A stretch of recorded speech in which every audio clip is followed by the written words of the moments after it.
پسندیدہ بندے، ایک اللہ کے محبوب بندے، ایک اللہ کا وہ نیک بندہ، خدا کی قسم جب چلتا ہے تو نبی کی بات کرتا ہے، جب بولتا ہے تو نبی کی بات کرتا ہے، جب سوتا ہے تو نبی کی بات کرتا ہے، جب اٹھتا ہے تو نبی کی بات کرتا ہے، جب بیٹھتا ہے تب نبی کی بات کرتا ہے، ماں کے آنچل سے چمٹتا ہے نبی کی بات کرتا ہے، جب باپ کی پیشانی کے قریب آتا ہے تو مصطفیٰ جان رحمت کی بات کرتا ہے، جب بچوں میں ہے تو مصطفیٰ کے ترانے سنا رہا ہے، بوڑھے میں ہے مصطفیٰ کے نغمے سنا رہا ہے، جب جوانوں میں ہے تو مصطفیٰ کی یاد دلا رہا ہے، جب ظالموں کے پاس ہے تب بھی قرآن سنا رہا ہے، اپنوں کے پاس ہے تب بھی قرآن سنا رہا ہے، اللہ اکبر۔ لیکن کل بھی ظلم اپنے عروج پر تھا اور آج بھی ظلم اپنے عروج پر ہے، کوئی کسی کا مخالف نہیں ہے، تم اللہ اللہ کرنا بند کر دو، کوئی تمہارا دشمن نہیں ہے۔ میں کہتا ہوں گارنٹی سے، میں نے دیکھا، میں نے تجزیہ کیا، شرابیوں سے کسی کی لڑائی نہیں ہے، سفید پیالے میں پی رہے ہیں، کوئی کسی کا معاملہ نہیں ہے، جوہاریوں سے کسی کی کوئی ناراضی نہیں ہے، اور زیادہ کہہ دوں تو جنس والوں سے بھی کسی کی کوئی ناراضی نہیں ہے، بنیان والوں سے بھی کسی کی کوئی ناراضی نہیں ہے۔ کیوں نہیں ہے بھئیہ؟ برا مت مانیو، کیونکہ ان کی کوئی پہچان ہی نہیں ہے بھئی، ان کی کوئی۔ اچھا لڑائی کس سے ہے پھر بھائی؟ مخالفت کس سے ہے؟ پھر کس کو ٹارگیٹ بنایا جا رہا ہے؟ یاد رکھنا کہ ٹارگیٹ اس کو بنایا جاتا ہے گھر میں جو مکھیا ہوتا، اگر مکھیا کی کمر ٹوٹ جائے تو سارا گھر ویران ہو جاتا ہے۔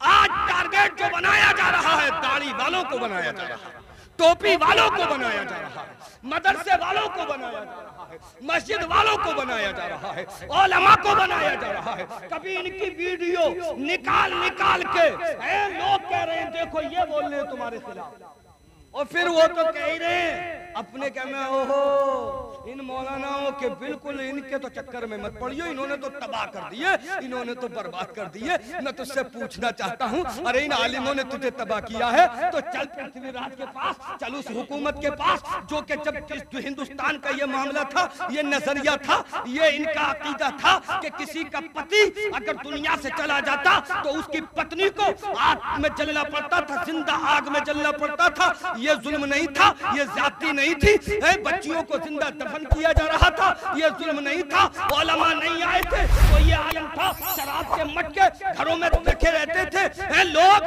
بہن بیٹیوں کے ساتھ میں ظلم کر رہے تھے۔ ایک مولانا ہے ہندوستان کی سرزمین پہ، ایک نعتۂ رسول ہے، ایک نبی کی عادت کا، ایک لخت جگر آیا نبی کے گھر کا، ایک گھرانے کا ایک فرد آیا، خدا کی قسم جس کو زمانہ خواجہ کے نام سے جانا۔ کبھی پوچھیو تاریخ میں کسی سے کہ وہ مولانا تھے کہ نہیں تھے؟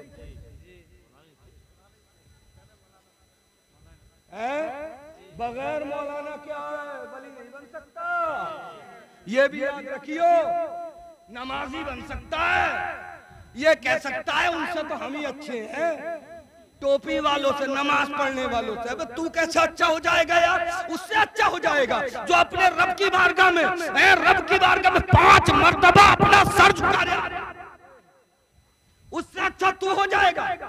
نہیں ہو سکتا۔ اور دوسری بات، اس کا ایک طریقہ اور میں آپ کو بتا دوں، وہ طریقہ کیا ہے؟ اس سے اچھا پھر کہتے نہیں، اس سے نہیں، جن کے دل میں کچھ ہے، پیشانی میں کچھ ہے، جن کے سر سجدے میں ہے اور نیت دغابازی میں ہے، ان سے کہہ رہا ہوں میں کہ میں کیا اچھیا، ان سے کہہ رہا تو ایک تجھے روایت سنا دوں، ایک بات سنا دوں، ایک بزرگوں کی ایک بات سنا دوں، اور وہ بات کیا ہے؟ ایک گاؤں میں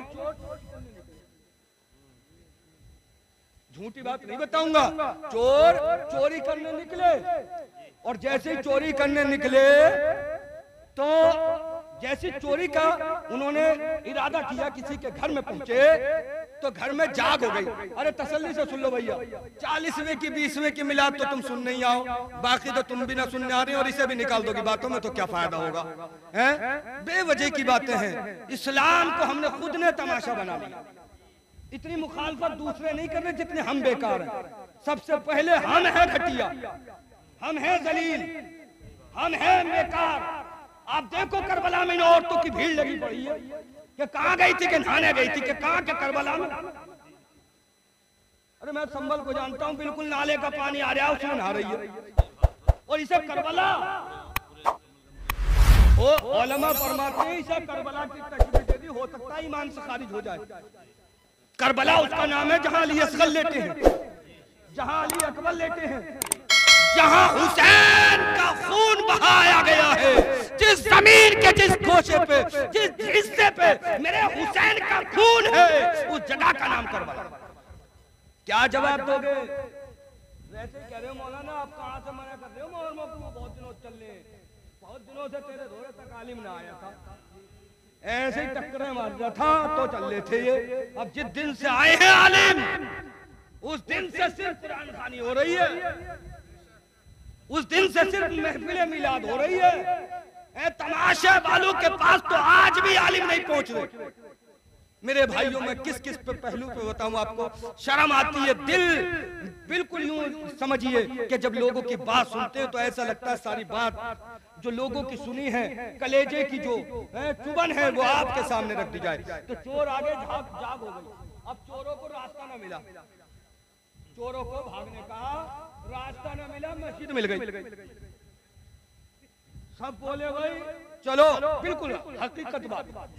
ہاں, روایت کے طور پہ, نصیحت کے طور پہ کتاب میں اس کو رکھا گیا, لکھا ہوا ہے. مسجد مل گئی. مان لو مسلمانوں کا علاقہ ہو سکتا, مسلمان ہی چور ہوں گے, آج نہ ہوتے ہیں کیا؟ اور جیسے ہی جی تو یہ مسجد مل گئی, اور جیسے ہی مسجد ملی تو یہ دوڑے دوڑے مسجد میں پہنچ گئے, اور ایک امام بن گیا, باقی مقتدی بن گئے. گاؤں والے جو بھاگ کے دروازے پہ پہنچے تو دیکھا تو مسجد کے دروازے پہ چپل رکھی ہیں. لوگ کھڑے ہو گئے اور بولے چور کہیں نہیں ہے, یہیں ہم نے مسجد میں ہیں. کچھ اس میں سمجھدار اور تھے, انہوں نے کہا کہ بھئی چور نہیں, ہم نے سنا رات کو جن بھی نماز پڑھنے آئے. تو اس میں اور زیادہ سمجھدار تھے, تو بولے جن آتے تو ہوں گے لیکن چپل پہن کے تھوڑی آئیں گے, ایسا تو نہ سنا چپل پہن کے آتے ہوں گے. خیر بہرحال ایک بزرگ ان میں اٹھے, اور اٹھنے کے بعد بولے چاہے یہ جن سہی, چاہے کوئی بھی سہی, یا چور سہی, یا اللہ کے گھر میں آ گئے ہیں, اب انہیں ہم سختی نہیں کریں گے, انہیں پیٹیں گے نہیں. جو اللہ کے گھر میں بنا لے لیتا ہے چور. چوروں کا امام سردار تھا, وہ پیچھے ہٹا اور ہٹ کے بولا آج کے بعد میں توبہ کرتا ہوں, آج کے بعد میں توبہ کرتا ہوں, تمہیں گواہ بناتا ہوں کہ جب جھوٹی نماز نے گاؤں والوں کی پٹائی سے بچا دیا تو میں سچی پڑھنے لگوں تو جہنم سے نہ بچ جاؤں گا. آج سے میں توبہ کرتا ہوں, آج کے بعد کبھی چوری نہیں کروں گا, سچے دل سے نماز پڑھوں. سچے بن کے تو دیکھو, اچھے بن کے تو دیکھو. غوث پاک کی بارگاہ میں چور آ گیا, اب دال بناتا. آؤ تو رب کی حضوری میں, تو ایک ایسا شخص, ایک ایسا اللہ کا ولی جو چل رہا ہے مراد آباد کی سرزمین پہ, جو چل رہا ہے مراد آباد کی گلیوں میں, جو اٹھتا ہے مراد آباد کی گلیوں میں. حکومت ہے انگریزوں کی, جب یہ قرآن پڑھتا ہے انگریزوں کو بڑا درد پہنچتا ہے, جب یہ حدیث پڑھتا ہے انگریزوں کو بڑا درد ہوتا ہے. سب انگریز اکٹھا ہو کے جو حاکم وقت تھے اور کہنے لگے سنو دنیا والوں, اے نبی کے غلام, اے مصطفیٰ کے غلام, اے مدینے والے کا کلمہ پڑھنے والے, سن, رہتا ہے ہماری حکومت میں, کھاتا ہے ہمارا, پیتا ہے ہمارا, اور کلمہ پڑھتا ہے مدینے والے کا, نعت پڑھتا ہے مدینے والے کی, کتاب پڑھتا ہے مدینے والے کی. ہم تیرے اوپر کھانا بند کر دیں گے, تیرا پانی بند کر دیں گے, تیرا رہنا بند کر دیں گے. کفایت اللہ کافی, کافی نے کہا تھا ارے جان مانگو تو جان دوں گا, مال مانگو تو مال دوں گا, یہ مجھ سے کبھی نہ ہوگا. نبی کا جاہو جلا سب کچھ دے سکتا ہوں, لیکن نبی کا دیا ہوا دین نہیں دے سکتا, ایمان نہیں دے سکتا. اور اس وقت میں جب ظالموں نے آپ کے اوپر ظلم کیے, اور ایسے ظلم آج تو ہم کو کچھ بھی نہیں ہو رہا, کچھ بھی نہیں ہو رہا. اور جب میں ایک بولے تو اچھا ہے کہ کچھ کرواؤ, ارے تو میں کیا کرواؤں گا, کرنے والا خود ہی کر دے گا. اور اللہ قرآن میں کہہ رہا ہے ما اصابکم من مصیبت، یہ سب کچھ تمہارے میرے ہاتھوں کا کرا دھرا ہے، کسی کا کچھ نہیں ہے۔ ہم نے مسجدیں چھوڑی، نماز چھوڑی، 70 سال 75 سال 65 سال 60 سال 55 سال 18 سال 20 سال کی عمر ہو گئی۔ میں نے پوچھا اے نوجوان، اے ہمارے قوم کے بزرگ، ذرا یہ بتا دے کہ غسل میں فرض کتنے ہوتے ہیں؟ تو ہنس کے بولا مولانا کیوں مذمت بنا رہے ہو، تم تھوڑے بہت پڑھا دیے، جو پڑھنے گئے تو ہم سے ہی کہہ کے گئے۔ میں نے کہا بڑی اچھی بات ہے کہ تم نے اتنا اچھا کام کیا ہے، لیکن تو بتائیے غسل کے فرض یاد نہیں ہے، نوجوان کو یاد نہیں ہے، بوڑھے کو یاد نہیں ہے، گھر کے اندر یاد نہیں ہے، گھر کے باہر یاد نہیں ہے۔ ابے جب یہ یاد نہیں ہے تو مسجد میں کیسے جانے کی ہمت پڑ رہی ہے؟ اللہ فرماتا ہے مسجد میں ناپاک آدمی نہیں جا سکتا، قرآن ناپاک نہیں چھو سکتا، قرآن چھونے کے لیے پڑھنے کے لیے پاک کی ضرورت ہے، پاک کی۔ لیکن ارے مولانا صاف صحیح ہے، تم زیادہ چکر میں مت تمہیں نہ پتا جاتا۔ مولانا سے بات کرو، کچھ بیچارے مولانا بھی ایسے ہیں جو قوم سے پریشان ہو گئے تو بولے بھائی کچھ بھی کر لوں گا، لیکن میں امامت نہیں کروں گا۔ اتنا ڈر گیا جیسے کہ بھیڑیے سے بکری ڈر جاتی ہے۔ اس قوم نے اتنا ڈرا دیا، اس امام کو ڈرا دیا۔ ارے جس کے بچوں کے لیے خدا کی قسم امام دعا کرتا، تمہارے بچے کو کوئی پریشانی ہو لیکن تمہارے لیے امام دعا کر رہا ہے، اس کو اتنا ڈرا دیا۔ میرے عزیز بھائیوں، مراد آباد میں سید کافی کفایت اللہ کہتے ہیں کوئی گل باقی رہے گا نہ چمن رہ جائے گا، کوئی گل بس لگا کے بولو یا رسول اللہ، کوئی گل باقی رہے گا نہ چمن رہ جائے گا، پر رسول اللہ کا دین حسن رہ جائے گا۔ اور اطلش و تمخاب کی پوشاک پہ نازا نہ ہو، اس طرح بے جان پر کی کفن رہ جائے گا۔ اور ہم سفیر و باغ میں ہیں، کوئی دم کے چہچہے، بلبلیں اڑ جائیں گی سونا چمن رہ جائے گا، بلبلیں اڑ جائیں گی سونا چمن رہ جائے گا۔ اپنے بچوں کو دین سکھاؤ، کیا سکھاؤ؟ اور ہمارے مولانا کلیم نے بھی وہی جملے کہے تھے جو میرے دل میں تھے۔ ہمارے جو مدرسے کے اساتذہ ہیں انہوں نے بھی یہی درد بیان کیا تھا۔ اچھا یہ درد کون بیان کرے گا؟ ہم بھی جب مسجد میں تھے نا امامت کر رہے تھے تو اتنی بڑھیا کر رہی تھی کیا بالکل پروگرام میں سے جاؤ، فجر کی نماز پڑھاؤ اور سو جاؤ چپ، پورا گاؤں تعریف کر رہا ہے امام صاحب بہت اچھے، جو ہونٹ پر بجوے کر رہے ہیں، پورا گاؤں تعریف کر رہا۔ اور جس دن سے ہم نے رشتہ داروں سے کہہ رہے ہیں بھیا پڑھاؤ، رشتہ داروں سے کہہ رہے ہیں مدرسے میں آؤ، اپنے بچوں کو لاؤ، بچوں سے لا کر کے اپنا پیسہ پار کر لو، اپنا پیسہ مدرسے میں لگا لو، مسجد میں دے دو، تو رشتہ دار بولے ان سے گھٹیا انسان کوئی نہیں، ان سے بیکار اب کوئی نہیں ہے۔ اور بعض تو جنہیں کیا کیا کہہ رہا ہے، اب بتائیے کسی کی ہمت ہوگی جو آگے بڑھ جائے، کسی کی ہمت ہوگی جو آگے بڑھ جائے؟ مثال سنا رہا کربلا میں حسین پہ کتنے ظلم ہوئے تھے، تو کھچڑے پہ ہی نپٹا رہا سب، بریانی پہ ہی نپٹا رہا سب، عورتوں کو اس کے علاوہ دوسری بات یاد نہیں ہے، 10 بیویوں کی کہانی، 16 سجدوں کے روزے، یہ پاتی ہے وہ پاتی ہے، ان والے پیروں کے نام اتنوں کے یاد ہیں کہ مولانا کے یاد ہوں گے اتنے پیروں کے نام۔ ہاں ایسے پھولوں پہ فاتحہ لگوا رہا ہے، غریب ہے، مفلس ہے، ذرا سینے پہ ہاتھ رکھ کے تصور تو کرو کہ غریب آدمی جب کہیں سے پیسے نہیں ملے نہیں بنواتا ہے تو بیوی سے ہاتھ دھو بیٹھے گا، سسرال میں بدنامی ہوگی، ساڑو کے یہاں بدنامی ہوگی، پڑوس میں بدنامی ہوگی، سب سے کہتی پھرے گی۔ اور جیو کا معاملہ ہے اب تو بھیا سب سے کہہ رہی ہے پڑوس میں اب کہ ہم کا قبضہ دیکھیو کام ہی نہ چل جاؤ، اتنا ذلیل بنا دے گی اسے، اتنا ذلیل بنا دے گی۔ میرے بھائیو سب اسی میں ہو، تمہارا درد ہے جو ہم سے آگے کے سب لوگ بیان کرتے ہیں، ہمیں کوئی پتا ہے کہ یار سب یہی تو بیان کر رہے ہیں آکے کہ حضرت ایسے پریشان ہوں، اتنا پریشان ہوں، اتنا پریشان ہوں، یہ سارے درد ہیں۔ کونڈے پہ کتنے پہ فاتحے لگے تو کسی مولانا سے پوچھنے کی ضرورت نہیں ہے، گاؤں کی بس صرف ایک ملانی سے پوچھ لی ہو، یہ بتا دے گی کہ شروع ہوتے ہیں 2.25 کلو سے اور آخر ہوتا ہے 12.25 کلو۔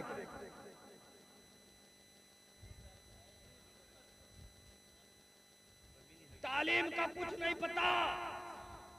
تعلیم کا زیادہ بات کرو گے تو کہے گا مولانا ماحول صحیح نہیں ہے, بچی کو باہر نہیں بھیجوں گا, مدرسہ نہیں بھیجوں گا, کالج بھیج, وہاں کا ماحول اچھا ہے, وہاں کی نصیحت اچھی ہے, وہاں کا دور اچھا ہے. ڈاکٹر بنا, وکیل بنا, ماسٹر بنا, وہ مت بنانا جو ماں عائشہ تھی, وہ مت بنانا جو تیرے اور میرے نبی نے کہا تھا.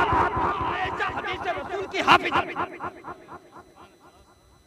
اور کیسی حافظہ ہے, اور جب حافظہ تھی تو نبی نے کیسا انعام سے نوازا, کیسا انعام دیا ہے. نبی نے فرمایا اے عائشہ جو پوچھنا ہے وہ پوچھ لے, جو مانگنا ہے وہ مانگ. دل میں سوچا کیا مانگوں نبی سے, نبی کے تو دریائے رحمت جوش میں ہے. اچھا بول تو نہیں رہے ہو, تقریر ختم کر لی جائے.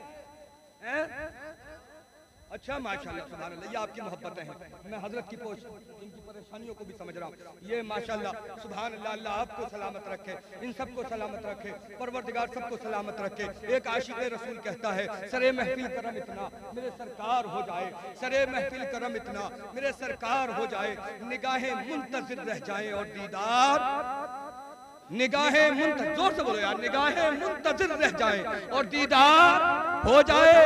اور غلام مصطفیٰ بن کر میں بک جاؤں مدینے میں, غلام مصطفیٰ بن کر میں بک جاؤں مدینے میں, محمد نام پر سودا سرے بازار ہو جائے, محمد نام پر سودا سرے بازار ہو جائے. اور اسے آغوش پھیلائے اسے آغوش پھیلائے ڈھونڈے کہ خود جنت, دل سے جو غلام سید ابرار ہو جائے, دل سے جو غلام سید ابرار ہو جائے. اور وہ اگر چاہیں تو انگلیوں کی کھائی سے ہو روا, وہ اگر چاہیں تو انگلیوں کی کھائی سے ہو روا چشمے, جہاں رکھ دے قدم آقا, جہاں رکھ دے قدم آقا وہاں گلزار ہو جائے, سرے محفل کرم اتنا میرے سرکار ہو جائے. یہ بات ایک شعر اور سناؤں, دل لگا کے بولو یا رسول اللہ. اور دیکھو شعروں کا تو خزانہ بیٹھا ہے ماشاءاللہ آپ کے پاس, آپ کی نگری میں شاید اسی وجہ سے میرے جو پرانے شعر ہیں اس وجہ سے جو سننے دیکھتا ہوں میں اور ازما کر کے, ہے نا, اپنے ترکش میں جو میرے تیر ہیں میں اور نکال کے دیکھتا ہوں. دیکھیے ایک شاعر کہتا ہے یہ تو مانا کہ دور رہتے ہیں, یہ تو مانا کہ دور رہتے ہیں, بن کے آنکھوں میں نور رہتے ہیں, میرے سینے کا طواف کر جنت, میرے سینے میں حضور رہتے ہیں, میرے سینے کا طواف کر جنت, میرے سینے میں حضور رہتے ہیں. اپنے بچوں کو دین سے میں بتا رہا تھا, اور ایسے ہی درد بیان نہ کر دے بھائی, میں نے دیکھا یار بچوں کو. حضرت میں یہ نہیں کہہ رہا کہ سب جگہ ایسے ہی ہو رہا معاملہ, لیکن زیادہ جو معاملہ ہے ہمارے سماج میں, آپ دیکھو کسی عورت کا قرآن چیک کرو, پڑھواؤ اس سے, کیسا پڑھ رہی ہے وہ, اور پورے گاؤں کی ملانی بنی بیٹھی ہے, اس سے پوچھو کہاں کی ہو, ہم تو حجاری, کوئی ہو تو برا مت مانو, ہاں, کیونکہ کوئی کہنے لگے ہمیں ٹارگیٹ بنا رہے ہیں. میرا مطلب کسی کو ٹارگیٹ بنانا نہیں ہے. کوئی کہے میں اجھاری کی ہوں, کوئی کہے میں سرسی کی ہوں, ہمارے ہاں دیکھو اتنے لمبے چوڑے محرم, ایسے ایسے محرم, اور گشت گشت, اور سب گشتی کہہ رہے ہیں, سب گشت میں الجھے پڑے ہیں. ابے گشت نہیں ہے, یہ ہے گشت نہیں, یہ عاشورہ ہے, عاشورہ. یہی تو تھا تمہارے میرے امام علی مقام نے کربلا میں, بھوکے ہیں, پیاسے ہیں, بچے ہیں سامنے, سکینہ ہے, بیمار اللہ بدین, علی اصغر ہے سامنے, علی اکبر کی جوانی ہے سامنے, بھائی عباس کے بازو ہے سامنے. میرا حسین خیمے میں پہنچا اور پہنچ کے بولا آج کی رات کے 2 حصے, آدھی رات میں قرآن پڑھو اور آدھی رات میں نماز. عاشورہ ہے عاشورہ, اسے گشت یاد مت کرو, ایسے ہی چل جا. ہمارا تمہارا تو ماحول ہی خراب ہے, بالکل ایسے سمجھو جنازہ نکالنے ہم شریعت کا. دل روتا میرے بھائی, تڑپتا ہے یہ دل, مگر کسے سمجھائیں, اس زمانے کا ہے حساب الٹا, جسے کریو نصیحت وہ دیتا ہے جواب الٹا. آج ہم فرض کی فکر نہیں کر رہے, اپنے بچوں کی فکر نہیں کر رہے, اور کہنے والا یہ بھی کہہ سکتا ہے مولانا تم نے کیا کرا, تم بھی تو بتاؤ تم نے کیا کر دیا. تو میں نے مولانا کلیم صاحب آپ کو مجھ سے زیادہ واقف نہیں, میں آپ سے زیادہ واقف ہوں. میں نے بھی ایک کام کر لیا ہے, بتایا میں نے آپ کو مدرسہ کر لیا, ہاں, اور اپنے پاس سے زمین بھی دی, پیسہ بھی دیا, در در کی ٹھوکریں دکھا رہی ہے. میں اس لیے نہیں بتا رہا کہ تم سے شکوہ کر رہا ہوں, اس لیے بتا رہا ہوں کہ تم نبی کا کلمہ پڑھنے والے ہو, تم نبی سے پیار کرنے والے ہو. اگر تم ہی ہمارے اوپر اگر اعتراض کرو گے تو پھر ہم کس کے پاس جائیں, کس کو اپنا منہ دکھائیں, کس کے پاس جا کر کے فریاد رکھیں؟ تو کہنے والا کہے گا ارے آقا کی بارگاہ میں چلا جا, لیکن یاد رکھنا چلا تو جائے آقا کی بارگاہ میں, لیکن یہ نہ ہو جائے کہ پہلے میرے امتیوں کو. سوال بھی تو ہو سکتا ہے, سوال بھی تو ہو سکتا ہے. حسین نے کہا تھا جسے جانا چلا جائے, لیکن وہاں سب بیٹھے رہے. کہا سوال ہو سکتا ہے روز محشر میں میرے نواسے کو چھوڑ کے اب جنت کے طالب ہو. نہیں میرے بھائیو, دین ہوگا تو ہم کیا کریں گے؟ دین ہوگا جب باپ کا سایہ ہمارے سر سے اٹھے گا, جب ہمارے سر سے باپ جیسے دولت پہاڑ جو ہمارے سر پہ رکھا ہے کسی کی ہمت نہیں ہماری طرف آنکھ اٹھا کے دیکھ سکے, اس لیے کہ سمجھ جائے گا اس کا باپ زندہ ہے. کسی کی ہمت نہیں کہ ہمیں چوراہے پہ گالی دے سکے, اس لیے کہ سمجھ جائے گا اس کا باپ زندہ ہے. باپ چاہے بڑھاپے کو پہنچ گیا ہو, باپ چاہے جوانی کی تحریک پہ ہو, باپ باپ ہوا کرتا ہے. خدا کی قسم ہر تلوار کا وار اپنے اوپر کھیل لیتا ہے, کسی کا اولاد کی طرف تیر نہیں آنے دیتا. باپ جب تک ہوتا ہے تو ہم ہر طرف سے آزاد ہوتے ہیں. دیکھو لیکن اگر ہمارے پاس علم ہوگا, دین ہوگا, تو ہمارا اگر کوئی ایسا وقت آئے گا تو ہم یاد کریں گے اس دنیا میں سب سے پہلے اگر کسی کے سر سے باپ کا سایہ اٹھاتا تو وہ کائنات کے دولہ کا اٹھاتا. ابھی نبی دنیا میں نہیں آئے کہ نبی کے والد محترم دنیا سے چل بسے. نبی پاک کی عمر شریف تقریباً ہوئی 6 سال کے لگ بھگ. نبی جب بھی گھر آتے نا تو ماں کو دیکھ کے دروازے میں, ماں دیکھے نہ دیکھے سلام پیش کرتے اور کہتے امی حضور. فوراً ماں آواز دیتی میرے لال آ جاؤ, اپنی آغوش میں رکھ لیتی, پیشانی کو چومتی اور کہتی تمہیں دیکھتی ہوں تو عبداللہ کو دیکھنے کی پیاس سے وہ بجھ جاتی. میرے لال تم میری آنکھوں کا چراغ ہو, میری زندگی کا سہارا ہو. یکایک ایک روز نبی مکرم باہر سے تشریف لائے, آ کر کے آواز دی, کوئی آواز نہیں آئی. اندر کمرے میں پہنچے تو دیکھا تو ماں اپنے دونوں ٹانگوں کے بیچ میں سر کو خم کر کے جھکا کر کے رو رہی ہیں. نبی کریم جا کر کے ماں کے پشت سے اور چمٹ گئے, امی حضور کیا بات ہے, آج نظر اٹھا کے نہیں دیکھ رہی ہے, اے ماں کس نے رلایا ہے, کس نے تجھے تکلیف کی ہے, کون ہے جو تجھے رلا رہا ہے, تیرے کاندھوں پہ جو سوار ہے وہ بچہ ہے, وہ عام بچوں کی طرح نہیں ہے. ماں جب میں پالنے میں تھا تو میرے انگلی کے اشارے پر کان گشت کرتا. ماں بتا کس نے رلایا ہے. اچانک ماں نے اپنے بیٹے کی طرف دیکھا اور دیکھ کے فرمایا تھا میرے لال آج تمہارے باپ عبداللہ کی یاد آ گئی ہے. اے بیٹے دل چاہتا ہے مدینہ گھومنے چلوں اور تمہارے باپ کی قبر پہ حاضری دوں. اللہ اکبر. نبی نے فرمایا میری ماں غم کیوں کرتی ہو, عرض کیا غم کیوں کرتی ہو, بتاؤ کیا کروں. کہا کہ اپنے دادا سے اجازت لے لو. یکایک ابھی یہ بات ماں اور بیٹے میں چل ہی رہی تھی کہ دادا بھی آگے دروازے پہ دوڑے گئے ہیں مصطفیٰ جان رحمت, اور جا کر کے کہا تھا اے دادا حضور میں اور میری والدہ مدینہ شریف جانا چاہتے ہیں, اپنے ماں باپ کے قبر پہ جانا چاہتے ہیں, ہمیں اجازت چاہیے. اللہ اکبر. جیسے ہی جناب دادا نے اتنا سنا, عبد المطلب نے اتنا سنا تو فوراً مسکرا کے کہا تھا کہ جاؤ چلے جاؤ اور ایک باندی کو ساتھ لے کے جاؤ. واقعہ سنانا مقصد نہیں ہے, بہت ساری باتیں میں بھی چن کے لایا تھا, لیکن یہ وہ جماعت ہے کہ جس پھول کو دیکھو گے اس کی خوشبو عجیب محسوس ہوتی ہے ماشاءاللہ. اور میں اپنی بات کو بس اسی پہ ختم کر رہا ہوں. بتا دینا چاہتا ہوں میرے عزیز بھائیو, غم سب سے پہلے اگر کسی کو ہوا تھا تو تمہارے اور میرے کریم آقا کو ہوا تھا. جب تمہیں کوئی تکلیف ہو, جب تم غموں میں چور ہو, جب تمہارے محلے میں کوئی ایسی پریشانی آئے تو ان بچوں کے کان میں کہنا کہ بیٹا غم نہ کرنا, مصطفیٰ جان رحمت کی رحمت تیرے ساتھ ہے, اللہ کی رحمت تیرے ساتھ ہے. یہ غم سب سے پہلے اگر کسی کو ملا ہے تو تمہارے اور میرے کریم آقا کو.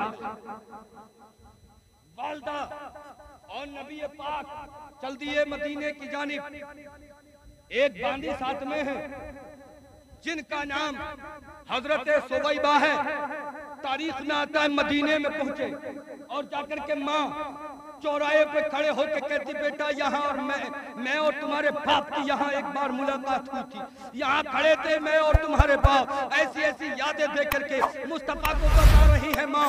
حضرت آمنہ خدا کی قسم عمر ہے 6 سال کے لگ بھگ، تاریخ بتاتی ہے کہ جیسے ہی مدینہ شریف میں 40 دن یا اس سے کم و بیش گزارے، اس کے بعد جب مدینہ شریف سے مکہ شریف کو واپسی کا وقت آیا اور جیسے ہی الوداع کہہ کر کے جب وہاں سے نکلے، ابھی ایک گاؤں کے قریب آئی تھی، مدینہ ہی چھوڑا تھا کہ اتنے میں بخار بہت تیز ہو گیا، طبیعت خراب ہو گئی، اور جیسے ہی طبیعت خراب ہوئی تو میرے اور تمہارے کریم آقا نے اپنی ماں کو اپنے رانوں پہ رکھ لیا، اپنے رانوں پہ لٹا لیا ہے اور سر رکھ کے اپنی ماں کی کبھی پیشانی کو چومتے ہیں، کبھی چہرے کو دیکھتے ہیں اور پوچھتے ہیں ماں بتا کیا بات ہے؟ خدا کی قسم ماں ماں ہوا کرتی ہے، باپ ہوا کرتا ہے۔ اور ایک عاشق تو یوں کہتا ہے کہ زیادہ اونچی عمارت ہر گھڑی خطرے میں رہتی ہے، بلندی ہر گھڑی کس شخص کے حصے میں رہتی ہے، اور یہ ایسا قرض ہے ادا جس کو میں کر نہیں سکتا، میں جب تک گھر نہ لوٹوں میری ماں سجدے میں رہتی ہے۔ اور ایک شاعر کہتا ہے کہ تخت شاہی نہ لباس فاخرہ لے جائے گا، ایک مومن ساتھ عشق مصطفیٰ لے جائے گا، اور مورچہ وہ جیت کر آئے گا میدان سے، گھر سے جو بھی ساتھ اپنے ماں کی دعا لے جائے گا، گھر سے جو بھی ساتھ اپنے ماں کی دعا لے جائے گا۔ سب رشتہ دار بلا وجہ رشتہ دار بھی کہیں بھی انتقال ہو، بریانی کے چکر میں لگے پڑے ہیں بھیا، کوئی کسی کے چکر میں نہ۔ تم دیکھو یہ تو علماء کا احسان سمجھیو، ورنہ جانا ہے کتنے کنٹل چاول پکتے، یہ بتا رہے ہیں یہ حرام ہے، یہ حرام ہے، یہ حرام ہے، چلا رہے ہیں، چیخ رہے ہیں۔ کچھ مکار ایسے بھی ہیں وہ کہہ رہے ہیں ان پہ کھلانے کو نہ ہوگا، دعوت کرنا 40ویں میں حرام ہے۔ آپ مہمان سے کسی سے کہیں تو کہیں چہلوٹ کی فاتحہ ایصال ہے، پوائیں کرنا ہے، دعوت تو پھر بھی ہوگی، کھانا تو پھر بھی کھا گا، نیت بدل لو، طریقہ بدل لو۔ لیکن جو کام علماء روکنا چاہتے ہیں اس میں تو اور زیادہ حصہ، میرے بھائیوں یہ صرف ہمارے پاس علم کی کمی ہے، کسی چیز کی کوئی کمی نہیں ہے۔ پیارے آقا کی والدہ آخری پیغام سنا رہی ہیں اور کہہ رہی ہیں میرے بیٹے اب تم تنہا رہ جاؤ گے، اب اکیلے رہ جاؤ گے۔ اتنے میں جب اتنا سنا تو ماں کے بازو پکڑ کے میرے اور تمہارے کریم آقا رونے لگے ہیں، جنت کی حوریں رو رہی ہیں، فرشتے رو رہے ہیں۔ اے پروردگار یہ کیسا امتحان ہے، ابھی تو تیرے محبوب نے ماں کی محبت کے جلوے بھی نہیں دیکھے ہیں، یہ کیسا معاملہ ہے۔ اتنے میں حضرت آمنہ نے ان باندی کو بلا کے کہا تھا سنو کہ میرے بچے کو کبھی ایسا نہ ہونے دینا کہ کبھی کونوں سے سر لگا لگا کے نہ روئے، کبھی چمٹ چمٹ کے نہ روئے، اس کا خیال رکھنا۔ جب اتنا سنا تو میرے اور تمہارے قریب آقا نے کہا تھا، آنکھوں میں آنسو آ گئے۔ حضرت آمنہ کہتی ہے اے میرے لال غم نہ کر، ہر نئی چیز کو پرانا ہونا، جو آیا ہے اسے جانا۔ بڑی محبت کی نبی فرماتے ہیں اگر میری ماں ہوتی، نبی نے ایک مرتبہ صحابہ سے فرمایا میری ماں ہوتی، میں نماز عشاء پڑھ رہا ہوتا، 2 رکعت ہو چکی ہوتی اور میری ماں مجھے آواز دے لیتی تو میں نیت توڑ کے پہلے ماں کی بات کرتا۔ بتائیے آپ ماں کا مقام دیکھو، نبی کا ہجوم ہے صحابہ کا، نبی بیٹھے ہیں، ایک خاتون آ گئی نقاب پوش اور جیسے ہی آئی تو نبی نے اپنی کملی اتاری اس خاتون کے استقبال میں بچھا دی۔ کچھ بات چیت ہوئی وہ واپس چلی گئی، صحابہ نے دامن پکڑا، عرض کی تھی یا رسول اللہ یہ کون خاتون تھی، یہ کون عورت تھی جس کے لیے کائنات کا دولہ کھڑا ہو گیا، جس کے لیے طیبہ کے شمس الضحیٰ کھڑے ہو گئے؟ تو نبی نے فرمایا یہ خاتون کوئی عام خاتون نہیں تھی، یہ میری دودھ پلانے والی ماں آمنہ تھی، حلیمہ تھی۔ اب جب حلیمہ کا نبی اتنا ادب کرتے ہیں تو حضرت آمنہ کا کتنا ادب کرتے ہیں؟ ذرا تصور کرو، ماں کا دل دکھانے والوں، باپ کے دل کو ٹھیس پہنچانے والوں، باپ کا کلیجہ دکھانے والوں، بیوی کا برتھ ڈے منا رہا ہے، دوستوں کا جنم دن منا رہا ہے، بوڑھے باپ کو ایک چادر تک نہیں دی، ایک ٹوپی تک لا کے نہ دی، شرم نہیں آتی، حیا نہیں آتی، پھر کہتا ہے ہماری دعائیں قبول نہیں ہوتی۔ اگر تو چاہتا تیری دعائیں قبولیت کو پہنچ جائیں تو جا کسی کے پاس مت جا، اپنی بوڑھی ماں کے قدموں میں چلا جا، اپنے بوڑھے باپ کے پاس چلا جا، عزت تجھے ملے گی، شہرت تجھے ملے گی، بلندی تجھے ملے گی، اقتدار تجھے ملے گا، حشمت تجھے ملے گا، کمال تجھے ملے گا، اور زمانے کو